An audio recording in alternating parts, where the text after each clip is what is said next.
Sejam bem-vindos. Hoje iremos falar sobre a diferenciação que Deus faz entre os seres humanos que Ele criou, no momento em que resolve abençoar a cada um indistintamente.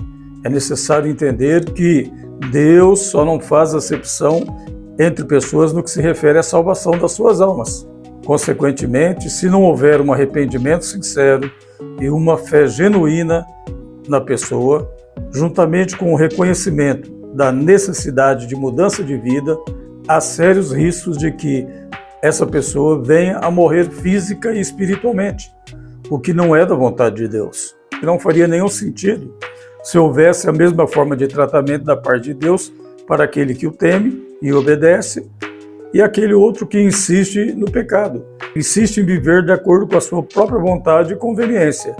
O que conta nesse caso não é a visão distorcida que muitos de nós têm do amor de Deus, acreditando que por Ele ser a própria essência do amor, sempre irá tolerar as nossas condutas e atitudes, mesmo que estejam em total desacordo com a vontade do nosso Criador.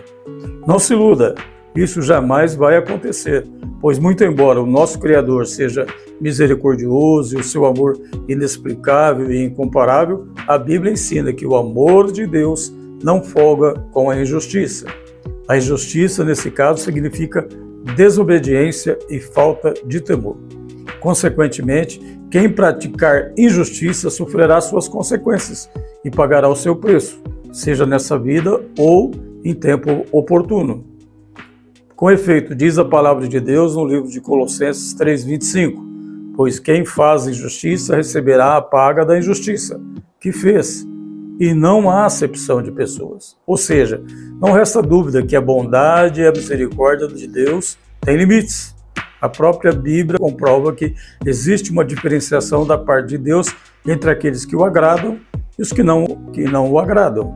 Nesse sentido está escrito no livro de Malaquias, capítulo 3, versículo 16. Então aqueles que temiam ao Senhor falaram uns aos outros, e o Senhor atentou e ouviu. E um memorial foi escrito diante dele, para os que temiam ao Senhor e para os que se lembravam do seu nome. Como visto, Deus, além de prestar atenção e ouvir os seus servos fiéis, também faz registro no seu livro da vida, em relação a tudo que diz respeito aos que o temem e obedecem. Nesse mesmo sentido, há confirmação através do que é relatado pelo apóstolo Paulo na carta de Filipenses 4:3. É fundamental entendermos que um memorial não tem apenas relação com o passado ou o presente, mas diz respeito principalmente ao futuro. Por outro lado, também é possível constatar a importância da nossa submissão a Deus, através do que está escrito no versículo 17 do mesmo capítulo. Diz a palavra: e eles serão meus, diz o Senhor dos Exércitos, minha possessão particular, aquele dia que prepararei. Poupá-los-ei como um homem poupa a seu filho, que o serve. Nunca se esqueça que você é propriedade exclusiva de Deus e por esse motivo você tem muito valor, muito valor. Por isso, no versículo 18 do mesmo capítulo, a Bíblia confirma a distinção que Deus faz em relação aos verdadeiros cristãos que buscam agradá-lo em espírito e em verdade. Diz a palavra: então vereis outra vez a diferença entre o justo e o ímpio, entre o que serve a Deus e aquele que não o serve. No sentido bíblico, a palavra ímpio está se referindo às pessoas que deliberadamente, de vontade própria, não obedecem à vontade de Deus. Em regra, tais pessoas são incrédulas, tendo prazer unicamente no pecado e na satisfação da sua carne, e geralmente não se arrependem dos seus pecados. Uma coisa é certa: enquanto estivermos neste mundo, todos nós estamos sujeitos ao pecado, mas para os tementes a Deus, o arrependimento sincero sempre será a melhor opção. E todas as vezes que formos tentados, o Espírito Santo de Deus certamente irá agir em nosso favor, pois Ele jamais deixa ninguém confundido. Na verdade, quem prefere o pecado consciente e voluntário não aceita, não admite a supremacia de Deus nas suas vidas, esquecendo-se, porém, que um dia não estarão mais aqui e que haverá um julgamento definitivo por suas palavras e ações pelo justo juiz Jesus Cristo.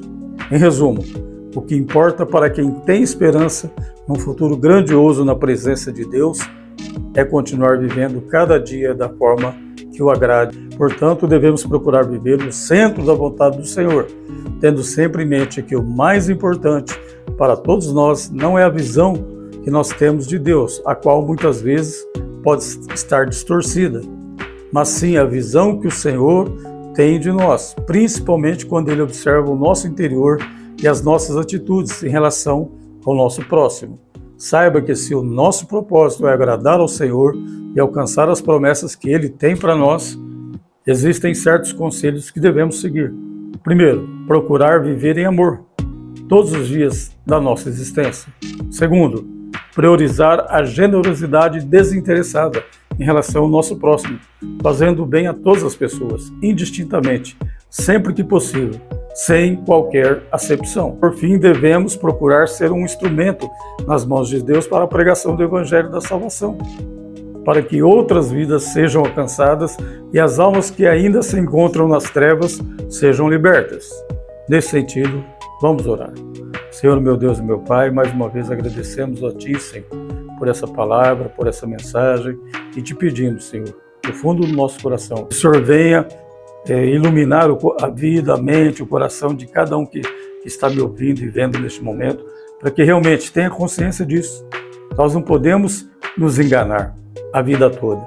Se nós queremos o pecado, colheremos o fruto do pecado.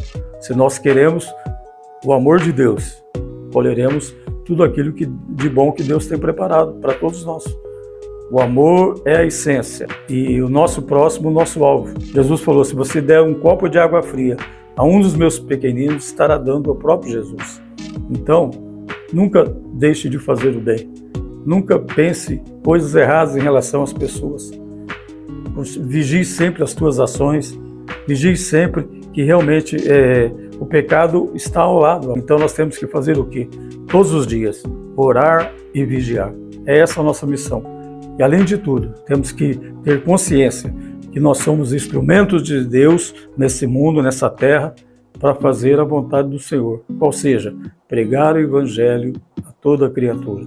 Pregar o arrependimento dos pecados. Pregar a salvação que só o Senhor pode nos dar. Então, nós pedimos, Senhor, mais uma vez, que essa sabedoria que vem de Ti esteja em nossos corações todos os dias.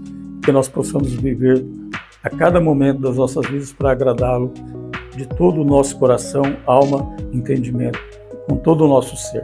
Abençoa a todos que ouviram essa mensagem para a Tua honra e glória, em nome do Senhor Jesus. Amém.